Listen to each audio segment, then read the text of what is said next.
obrigado pela confiança, pastor Renato, pastor Beira, é uma responsabilidade, né? Enorme poder estar aqui na frente, mas acima de tudo um privilégio, né? De poder, em alguns minutos, né? Dividir e falar sobre um tema tão maravilhoso. Nós estamos estudando a lição desse trimestre, Evangelho de Marcos, o servo e a missão do serviço da obra de Deus. E a nossa missão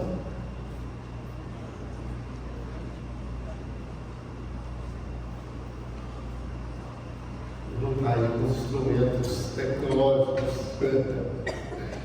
A lição de número 12 é a lição que vamos estudar hoje.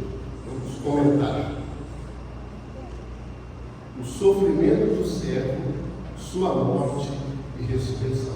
A mim coube, talvez, vou falar sem dúvida, a melhor lição.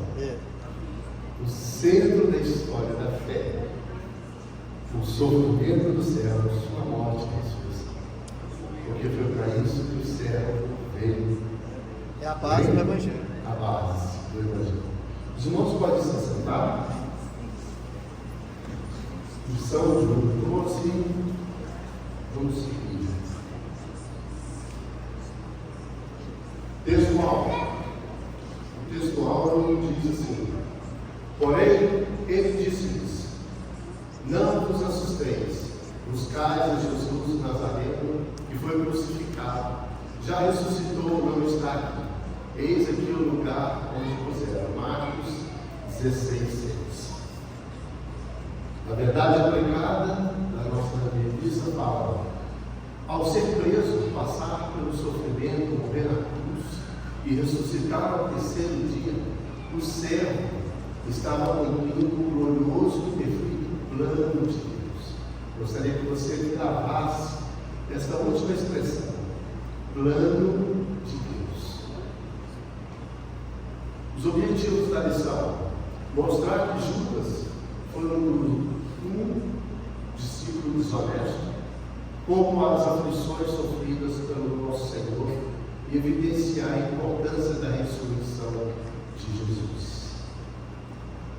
Texto de referência está em Marcos capítulo 15.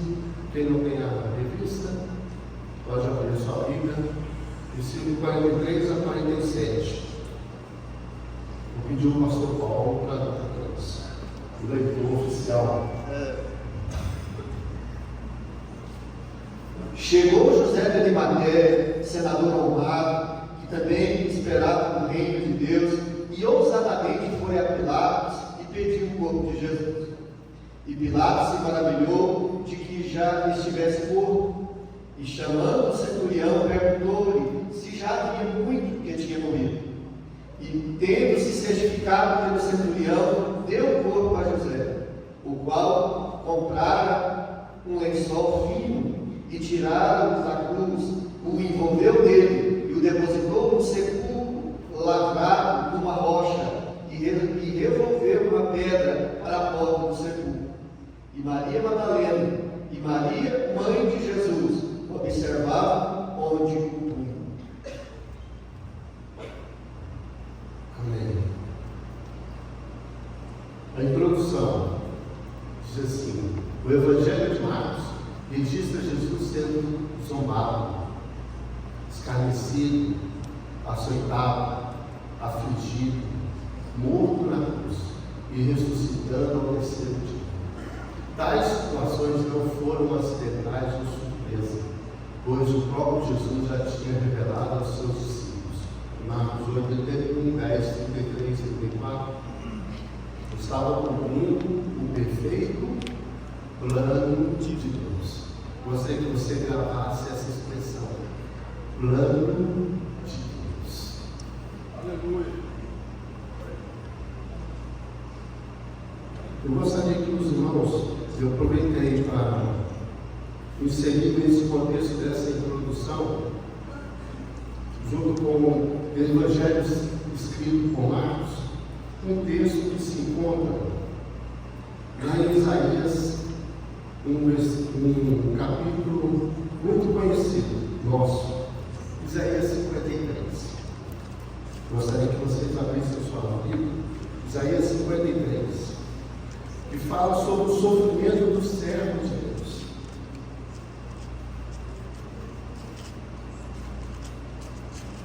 Isaías vai revelar de forma profética a essência espiritual do sofrimento do servo, a sua morte, sua consequência e o motivo.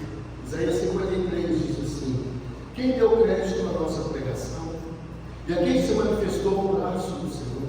Pois foi crescendo como renovo perante ele, e como raiz que sai de uma terra seca, não tinha formosura nem beleza. E quando olhávamos para ele, nenhuma beleza vimos para que o desejássemos. Era desprezado e rejeitado dos homens, homem de dores, experimentado nos sofrimentos, e como um de quem os homens escondiam o rosto, era desprezado, e não fizemos dele caso algum. Verdadeiramente, ele tomou sobre si as nossas enfermidades, e carregou as nossas dores, e nós o reputávamos por aflito, ferido de Deus e oprimido. Olha o versículo de número 11. Ele verá o fruto do trabalho da sua alma e ficará satisfeito. Com o seu conhecimento, o meu servo justo justificará muitos, e as iniquidades deles levará sobre si. Aleluia! Que maravilha! Essa é uma voz profética levantada, que Deus levantou para descrever cerca de 700 anos antes que se cumprisse. Antes que o servo viesse, mais ou menos 700 anos antes, foi dada essa profecia.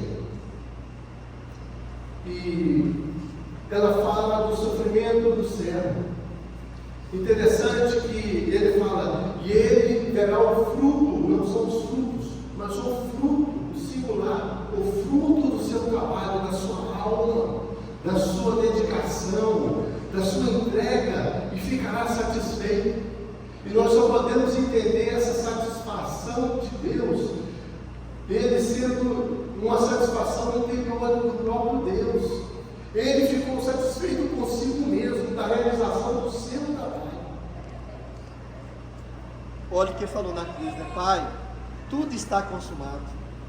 Ele cumpriu a missão, cumpriu a tarefa, ele ficou, Pai, tudo está consumado. Tudo está consumado. Exatamente isso, pastor. Mas o interessante é que Deus fez tudo muito bom, perfeito. Deus é justo, perfeito. A sua justiça, o seu caráter de bondade, de amor é perfeito. Ele fez tudo perfeito.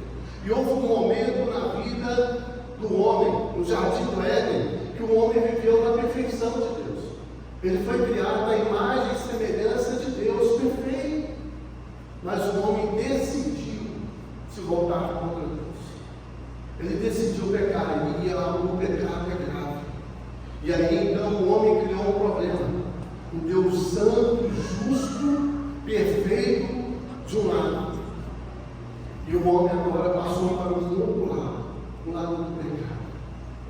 Mas Deus, querendo resgatar esta comunhão com o homem, da perfeição que ele havia mantido da sua criação, Deus então, na eternidade, faz um plano de resgate desse homem. E ele olha à sua volta e ele vê então apenas uma possibilidade. Deus não poderia simplesmente olhar para Adão e Eva, eles estavam escondidos, os irmãos conhecem o texto lá em Gênesis, e fingir que não havia pecado. Ele podia falar assim, não, o tempo cura. Ou então, vou fingir que Adão e Eva não pecou e vou relevar dessa vez. Ele não poderia fazer isso porque ele ia negar a si mesmo.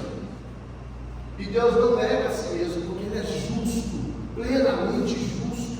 E a sua justiça não poderia aceitar esse termo pecado. Então Deus providencia um plano. Ele mesmo.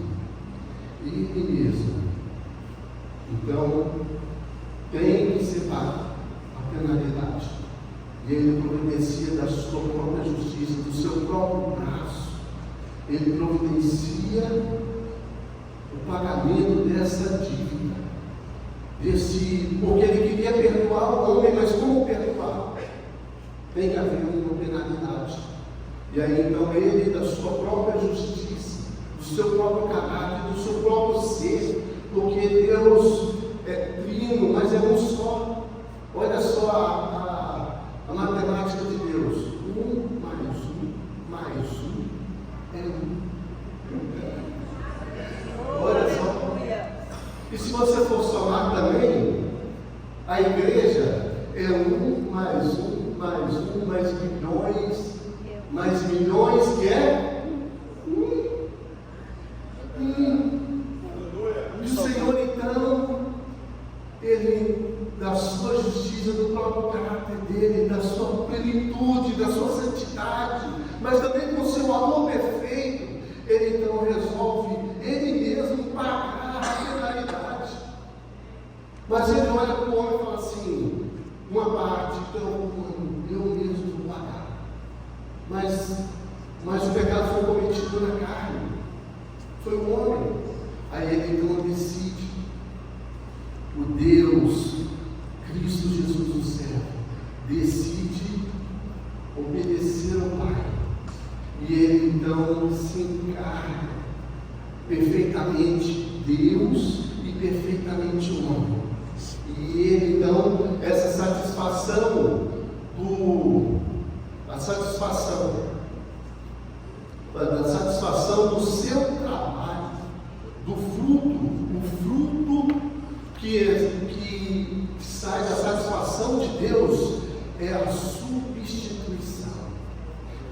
Deus, por meio de Cristo Jesus, o servo, então Ele substitui o homem na penalidade do pecado, e Ele paga em nosso lugar. Olha que plano maravilhoso. Deus agora pode resgatar o homem. Ele pode agora perdoar o homem, porque Ele não vê, Ele não olha para nós, Ele não olha para você, Ele não olha para a sua família, mas Ele olha para Cristo Jesus, o servo, o Deus homem. E aí Ele não pode te justificar. E por isso que Ele fala que Deus, em sua essência, Ele mesmo se satisfez.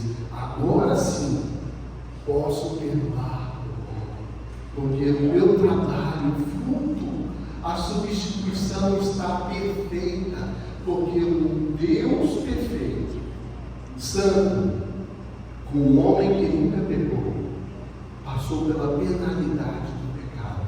Então agora Ele pode perdoar o homem.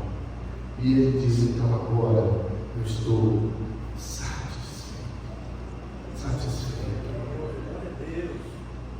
Se Isaías é a voz profética do sofrimento do servo, olha só como a palavra de Deus é maravilhosa e ela se complementa.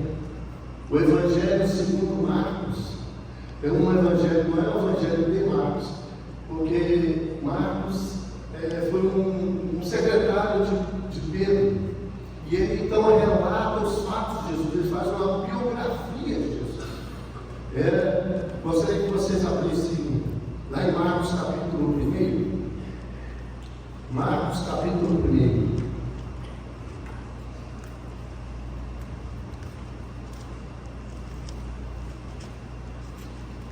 Deixa eu ver se eu acho aqui também, né? Marcos 1. O Evangelho, olha como ele começa o seu Evangelho. Princípio do Evangelho de quem? De Jesus Cristo, Filho de Deus. Conforme está escrito pelo profeta Isaías: eis que envio ante a tua face o meu mensageiro, que há de preparar o teu caminho. Voz do que clama no deserto: preparai o caminho do Senhor, endireitai as suas veredas. Versículo de número 6. Ora, João usava uma veste de pelos de camelo e um cinto de couro em torno dos seus lombos, e comia gafanhotos e mel silvestre. porque ele vinha do deserto. Olha o versículo de número 12. Imediatamente o Espírito o impeliu Jesus para o deserto. É um evangelho que começa, o seu cenário é um deserto. O cenário é árido. O cenário é a falta de água, é a falta de sombra, é de sofrimento. Mas ele descreve o princípio do servo do Senhor, o Deus Todo-Poderoso, justo, vindo à terra como homem, numa atitude de sofrimento.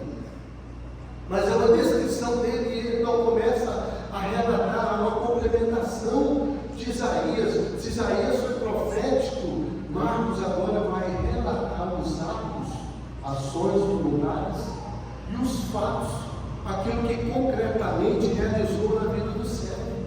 Se Isaías profetizou, agora Marcos vai relatar na vida exatamente aquilo que nós lemos lá em Isaías. Se você ler todo aquele capítulo de Isaías, você vai ver que os relatos de Marcos, dia a dia, que nós vamos acompanhar na nossa lição, serão atos e fatos daquilo que foi profetizado centenas de anos antes.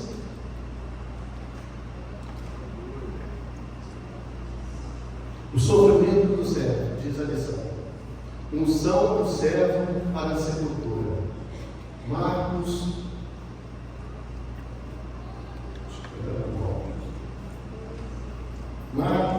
14, 3, 4 diz assim: e estando, e aí nós vamos nessa lição, sempre em cada ponto, ler o texto, vamos usar muito a Bíblia hoje. E estando em Betânia, assentado à mesa em casa de Simão, o leproso, veio uma mulher que trazia um vaso de alabastro, com um unguento de nardo puro, de muito preço, e quebrando o vaso, o derramou sobre a cabeça. Jesus estava num lugar, numa casa, e aí, de repente, estava próximo à sua morte, estava próximo à sua prisão, e Jesus sabia disso. E aí então chega uma mulher e derrama um nardo riquíssimo sobre a cabeça de Jesus. E era comum naquela época as famílias purificarem o corpo do seu ente querido que morria. Era uma tradição chamada de tahara. Mas o povo que estava ali em torno, eles não entenderam nada. Eles não tinham essa visão profética do plano de Deus. Eles não tinham essa visão de que, essa compreensão de que o servo veio para sofrer, que ele ia morrer. Eles não tinham essa visão. Mas é interessante que Jesus exalta, versículos à frente, Jesus vai dizer: olha, mulher, grande foi o seu trabalho para comigo. E isso vai ficar escrito para a eternidade. E abrindo parênteses, nós estamos no mês da mulher, dia 8 de março, nós comemoramos o Dia Internacional da Mulher. E é interessante que, às vezes, as pessoas falam assim: o Deus de Paulo é machista, Deus submissão da mulher. Irmãos, o Deus do servo, o Deus de Abraão, o Deus de Isaac, o Deus criador, o Deus justo, é o Deus que exalta as mulheres, é o Deus que coloca a mulher no seu devido lugar, é aquele que trata a mulher com dignidade. Jesus tratou todas as mulheres com as quais ele teve contato, e o Marcos o relatou, lá em Marcos 5:21, vai falar que ele foi atender uma filha de Jairo. Fala que em João 8, Jesus, diante de uma mulher adúltera, ele a tratou com dignidade. O nosso Deus, o Deus Todo-Poderoso, desde o Gênesis até o Apocalipse, ele vai tratar as mulheres com honra, com deferência. Para vocês terem uma ideia, todos nós vamos entrar no céu como a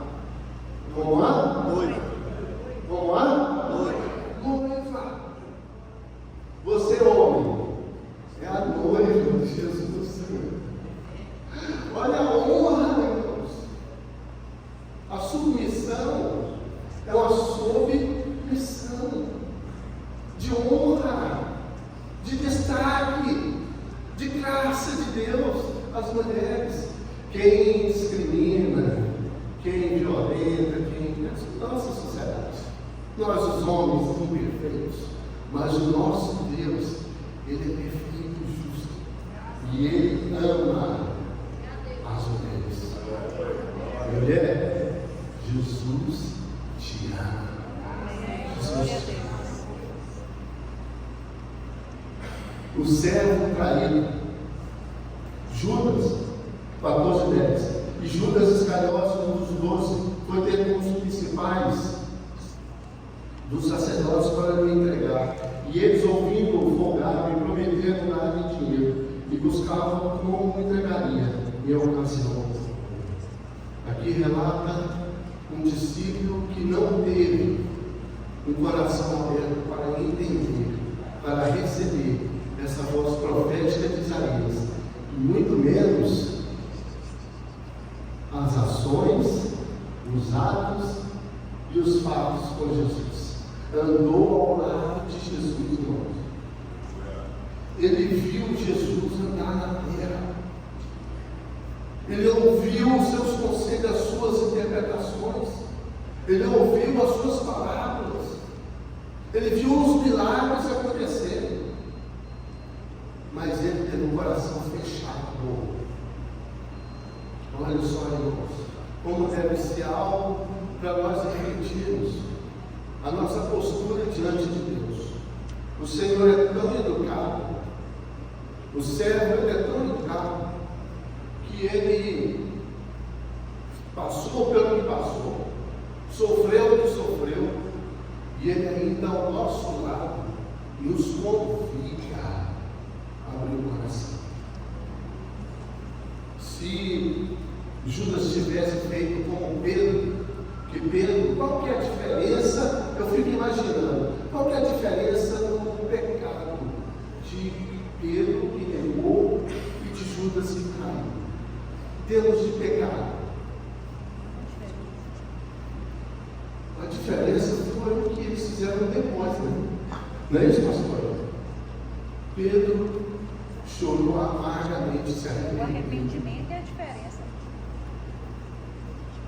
O arrependimento é a diferença. Isso. É alguém que abre o coração. Pedro abriu o seu coração. Então é algo que para a gente chamar a nossa atenção, de abrir o nosso coração e arrependermos. A nossa postura, depois que o servo, Deus, foi satisfeito com a obra do seu trabalho, com o fruto do seu trabalho, a nossa postura, a nossa posição é apenas uma: de aceitar, de abrir o coração, de se arrepender. O corpo do servo prestes a ser oferecido vicariamente em substituição, em favor dos pecadores.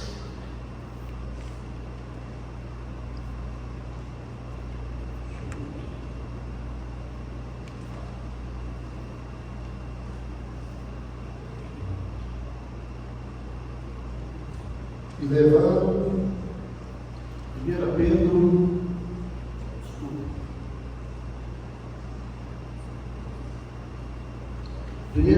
2:24, diz assim: levando ele mesmo em seu corpo os nossos pecados sobre o madeiro, para que mortos para os pecados pudéssemos viver para a justiça, e pelas suas feridas fostes sarados. Jesus morreu na Páscoa, no princípio da Páscoa, simbolizando que a Páscoa para Israel foi o quê? Foi a libertação do povo do Egito. E espiritualmente, Jesus morreu para nos libertar do Egito, do Egito espiritual. Foi o Cordeiro que, sem palavras, mudo, deu a sua vida, para que o seu sangue pudesse ser passado nos umbrais das portas do nosso coração, para que o anjo da morte não nos leve, para que tenhamos vida. Tópico 2 da lição: o servo está prestes a ser ferido. O servo em Getsemane, no jardim do Getsemane. Marcos 14:32. E foram a um lugar chamado Getsemane, e disse aos seus discípulos: assentai-vos aqui, enquanto eu oro. Jesus vai ao Getsemane antes da sua crucificação. O Getsemane, o jardim do Getsemane, olha o fato que Marcos relata. Jesus passa até ali no Getsemane, que Jesus entrega a sua alma. Se na cruz Jesus entrega o seu espírito e diz: Pai, em tuas mãos entrego o meu espírito. E ali na cruz é que nós temos uma nova identidade. É na cruz é que Cristo vive em nós. Nós morremos e Cristo vive em nós. É na cruz que nós temos somos nova criatura. Mas no Getsemane é onde nós entregamos a nossa alma. É onde há uma entrega resoluta ao Senhor. O Getsemane é a entrega da alma. É preciso tomar uma decisão. Jesus passa pelo Getsemane e ele é fragilizado. Ele não está fraco. Ele está fragilizado.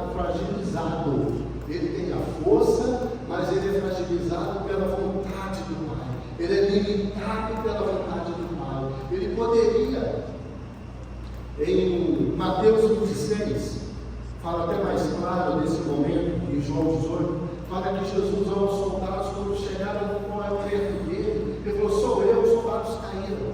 E logo mais ele falou: sou eu. E aí fala assim: olha, ele fala para Pedro, e depois que ele corta a orelha dos soldados, ele fala assim: olha, se eu quisesse rogar ao Pai, eu poderia mais de 12 legiões de anjos a me socorrer. Uma legião de soldados era mais ou menos 6.000 soldados. Ou seja, 12 vezes 6, 72.000 anjos. Imagine você, a gente fica pensando assim: Deus, manda um anjo aqui, Senhor. Não, Senhor, se tiver um anjo. E se Jesus tivesse rogado mais de 72.000 anjos, o que ficaria daqueles soldados? Mas Jesus, fragilizado, ele decide cumprir a vontade de Deus. Ele decide assumir o plano de Deus para si. E ele então, de forma resoluta, e é no Getsemane, irmãos, é que todos nós temos que passar. Porque nós temos que tomar uma decisão. Do Getsemane, ou nós saímos dali e vamos para o trono, ou saímos dali e vamos para a cruz. Nós temos essa decisão. Ou você vai para o trono, assume tudo, ou você vai para a cruz. E Jesus, no Getsemane, toma uma decisão. E depois, como foi profetizado, a sua decisão da sua alma, ele ficou satisfeito. A satisfação de Deus. O servo é preso. Marcos 14:49. Todos os dias estava convosco ensinando no templo, e não me prendestes, mas isso é para que as escrituras se cumpram. Jesus foi preso, mas ao mesmo tempo Jesus viu. Jesus deixou ser preso. Ele deixou. Foi a vontade dele. Ele se permitiu ser preso. Não foi algo que os homens fizeram e ele não queria. Não. E às vezes a gente confunde, mas não foi a vontade de Deus, foi a vontade dele. Ele se permitiu. Eu estou aqui. E todos os outros o abandonaram. Todos os outros saíram. Mas ele ficou ali só e falou assim: para que se cumpra o plano de Deus. Para que se cumpra o que está escrito. Foi isso que ele falou. Para que se cumpra o que está escrito. Eu estou aqui. Podem me levar, podem me prender. 2:3. O julgamento servo. E levaram Jesus ao sumo sacerdote. Os irmãos vão percebendo que o Marcos vai relatando os fatos, passo a passo, os fatos que concordam, que complementam, que esclarecem, que dão realidade ao que foi profetizado. E levaram Jesus ao sumo sacerdote, e ajuntaram-se todos os principais dos sacerdotes, e anciãos, e os escribas. Ou seja, não houve um julgamento na realidade. Todos eles já sabiam que Jesus deveria ser condenado. Parece que tinha um STF lá. Deixa quieto, né? Já estava tudo combinado. O texto vai falar que tudo aquilo que levantava de testemunhas, elas se contradiziam, não se firmavam aquilo que diziam a respeito de Jesus. Foi uma prisão, um julgamento injusto. E foi três julgamentos. E foram três. No Sinédrio, com Pilatos, e depois com Herodes. Ele teve um julgamento no Sinédrio, depois diante de Pilatos, depois diante de Herodes. E nenhum achou culpa dele. Ele saiu para ser condenado sem culpa. Mas esse é o que estava perdido. Isso é o que estava escrito. O Deus Santo e Justo em nosso lugar, em substituição a todos nós.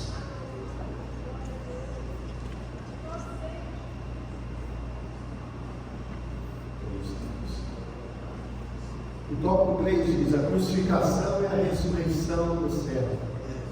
A crucificação, Marcos 15:15. Então Pilatos, querendo satisfazer a multidão, soltou-lhe Barrabás, e açoitando Jesus, o entregou para ser crucificado. E ele foi morto. E Jesus, dando um grande brado, respirou. Este é o ponto central da história. Jesus não veio para ser um grande mestre. Jesus não veio para ser um grande teólogo. Jesus não veio para ser um exemplo. Jesus não veio para ser um modelo. Jesus não veio para ser um empreendedor. Jesus não veio para ser um psicólogo. Jesus não veio para ser um curandeiro. Todas as coisas que Jesus fez, as suas curas, as suas palavras, o seu andar, o seu gesto de amor, se ele não tivesse morrido na cruz, seria apenas uma grande religião. Mas o centro da fé evangélica, o centro da fé bíblica é a cruz. É a cruz. Nós somos a igreja, a Assembleia de Deus, que tem um centro, a cruz de Cristo. Nós pregamos Cristo Jesus crucificado. Crucificado. Esse é o centro da nossa vida. Tudo que está conosco é inferior a isso. É periférico à cruz. A crucificação de Cristo é o nosso verbo. É isso. Nós, há poucos dias, homens, saímos aqui para o estado da Bahia, né pastor? Com grande emoção, com um coração jubilante. E fomos até aquela terra, até aquelas cidades, e levamos donativos, levamos um abraço, palavras de conforto, levamos roupas, músicas, mas o que nos motivou, o que fez diferença e o que faz diferença no Rally Missionário Cruz é a pregação da cruz. Foram almas se rendendo ao Senhor, reconhecendo que o Senhor Jesus é Salvador, que Ele morreu na cruz em nosso lugar, em substituição perfeita de nossos pecados, das nossas vidas. Em substituição perfeita do homem, que um dia lá no jardim do Éden pecou, uma gravidade E o Senhor Deus não poderia simplesmente passar a mão por cima, como diz hoje em dia, né? Passar pano. Mas o Senhor pagou, Ele mesmo pagou na sua carne em favor de mim e de você. Vivemos, somos a igreja do Jesus Cristo, o servo crucificado. A pastora Célia falou sobre o STF, mas na verdade foi o STIF, que é Tribunal do Inferno.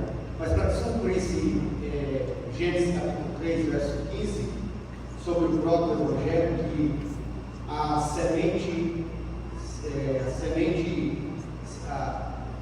Deus pisaria na cabeça da serpente, quando Jesus Cristo foi crucificado, na verdade ali Satanás poderia até dizer que teria ganho vencido, mas ao terceiro dia ele morreu ali, mas também ressuscitou. E quando assim a gente observa essa profecia se cumprindo, a gente vê que a obra que o Senhor Deus fez, realizou, é como foi dito nessa manhã, sobre o propósito de Deus, que ele encontrou satisfação no seu trabalho. Quando Deus age, ou seja, quando a ação de Deus realizada, o homem não pode pedir, não pode desfazer, não pode contrapô-la, porque quando Deus quer fazer, como Ele faz, o seu plano é completo, Ele foi completo, redentor, e alcançou quanto tempo depois e continuará alcançando aqueles que pela fé acreditam nessa morte salvífica de Cristo Jesus. Então esse é o triunfo da igreja, quando Jesus ele não permaneceu morto, mas pisou na cabeça da serpente, ressuscitando ao terceiro dia, e esse é o nosso triunfo no dia de hoje, e continuará sendo, em nome de Jesus. Obrigado. Amém. Glória a Deus. Glória a Deus. Belas palavras, hein, pastor? Exatamente isso. O sepultamento do céu. Marcos 15:43. Chegou José de Arimateia, senador honrado, que também esperava o reino de Deus, e ousadamente foi a Pilatos e pediu o corpo de Jesus. Jesus não ficou apenas pendurado no madeiro, ele foi sepultado, para que ninguém tivesse dúvidas da sua morte. Ele morreu e foi colocado no túmulo, e a pedra rolou e fechou o sepulcro, e ele ficou ali da sexta do sábado até no domingo de manhã. Ele passou a morte, ele morreu. A ressurreição do Senhor. Ele, porém, disse: não vos assusteis, buscais a Jesus Nazareno, que foi crucificado, já ressuscitou. Não está aqui, eis aqui o lugar onde puseram. Romanos 4:25 vai dizer que Jesus ressuscitou para a nossa justificação. Porque Jesus ressuscitou. Jesus ressuscitou foi uma prova de Deus de que Ele aceitou o sacrifício pleno e perfeito de Jesus. A prova, porque eu posso dizer que o sacrifício de Jesus foi perfeito? Porque Ele ressuscitou, Ele não está morto, mas Ele vive eternamente. E por que Ele vive eternamente? Porque o Pai aceitou o seu sacrifício como perfeito em nosso lugar. Substituição perfeita no nosso lugar. Podemos dar honra e glórias ao nome dele, porque a ele como servo sofredor, que veio humilde, cumpriu o seu papel, mas agora vive e reina eternamente, e o seu nome está posto acima de todo nome, e um dia todos os joelhos dobrará diante dele, porque esta obra que ele fez satisfez a Deus. É uma obra de satisfação perfeita do Pai. E o Senhor Jesus, hoje, Ele está aqui. Hoje Ele está aqui. Ele não apenas está lá no céu, mas Ele está aqui através da pessoa do Espírito Santo. Lembra que eu falei que mais um, é um. O Espírito Santo está aqui no meio da igreja para nos levar, para nos conduzir como um povo só diante dele, para termos essa visão e vivermos esse ato e esses fatos do Senhor e vivermos como Ele viveu. Porque Ele ressuscitou para nos justificar. Você sabe o que é justificar? Justificar é nos levar como se nós nunca tivéssemos pecado. O Senhor nos perdoou, mas Ele também nos justifica. O apóstolo João vai falar assim: se confessarmos os nossos pecados, Ele é fiel e justo para nos perdoar de todos os pecados e nos justificar de toda injustiça. Ou seja, é como se Ele nos leva a uma condição seguinte, de que eu sou perdoado, sou lavado como se eu nunca tivesse pecado. Essa é a justificação. É tão plena, é tão perfeita, que às vezes a gente perdoa, as pessoas falam assim: eu perdoo, mas ele vai ficar ali, ó. Né? Pastor Paulo, eu te perdoo, mas o senhor vai ficar aí sentadinho. Mas com Deus não. A justificação é tão perfeita que Ele perdoa e nos coloca no mesmo lugar que nós estávamos antes do pecado. Olha só, irmãos, que perfeição no perdão de Deus. Por quê? Porque Jesus ressuscitou. Jesus ressuscitou e está. Aleluia.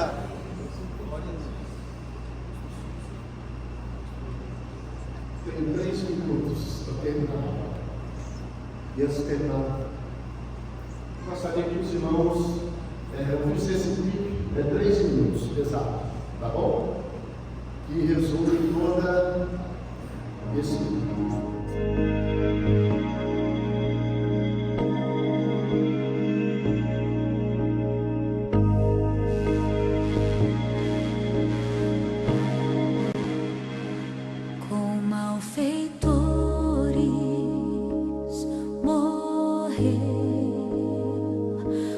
Minha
te ama.